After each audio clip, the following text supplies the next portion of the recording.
Assalomu alaykum azizlar.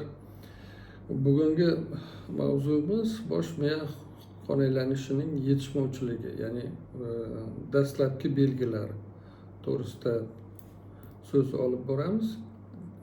Keling, normadan, ya'ni normal holatidan kasallik holatigacha men sizga tasavvur qildirishimga harakat qilaman. Bosh miyada qon oqimi, aytaylik, miyani tasavvur qiling, 100 gram miya to'qimasida minutiga 45-35 millilitrdan kam bo'lmagan qon oqishi kerak.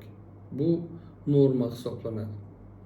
Agar 100 gram miya to'qimasida 35-20 millilitr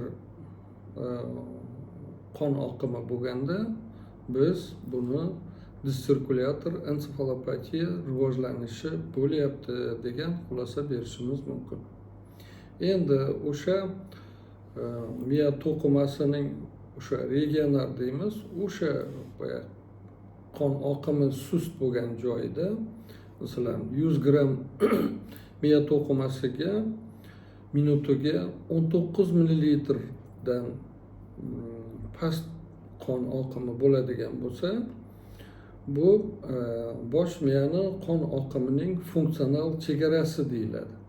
Ya'ni bular juda ham muhimdir. Bundan pasayib ketadigan bo'lsa, bundan ya'ni past tushadigan bo'lsa, kritik deyiladi, hisoblanadi. Bu vaqtda bosh miyaning tegishli soha joylarida funksiyalarning buzilishi hosil bo'ladi. Masalan, ko'rish, eshitish, gnoziya deymiz. Masalan, ko'ruv gnoziyasi, ko'ruv tanishi bor, eshitib bilishi bor. Ana xuddi shunday holatlar o'sha markazlarda pasayib boradi funksiyalar. Bosh miya tegishli sohalarda, masalan, o'sha regional, ya'ni mintaqaviy arteriya qon bosimi 100 milligram miya to'qimasida minutiga 8-10 millilitr qon oqiladigan bo'lsa, unda bosh miya qon oqimining infarkt chegarasi deyiladi. E'tibor bering, 8-10 millilitr oqadigan bo'lsa, demak infarkt chegarasi, ya'ni qon tomirlar torayib borish to'g'risida gap bo'lyapti. Asab hujayralarini o'limi kuzatilishi mumkin. Ya'ni kibel kletki deyiladi. Bu pelumbra ham deyishadi. Bu o'sha hujayraning o'sha markazdagi, o'sha jarayondagi hujayralar o'limiga olib keladi. Bosh miyada qon oqimining 5-8 daqiqa to'xtasa, ya'ni aytaylik, yurak to'xtab qolgan paytda miyaga qon bermay qo'yadi. Ana shu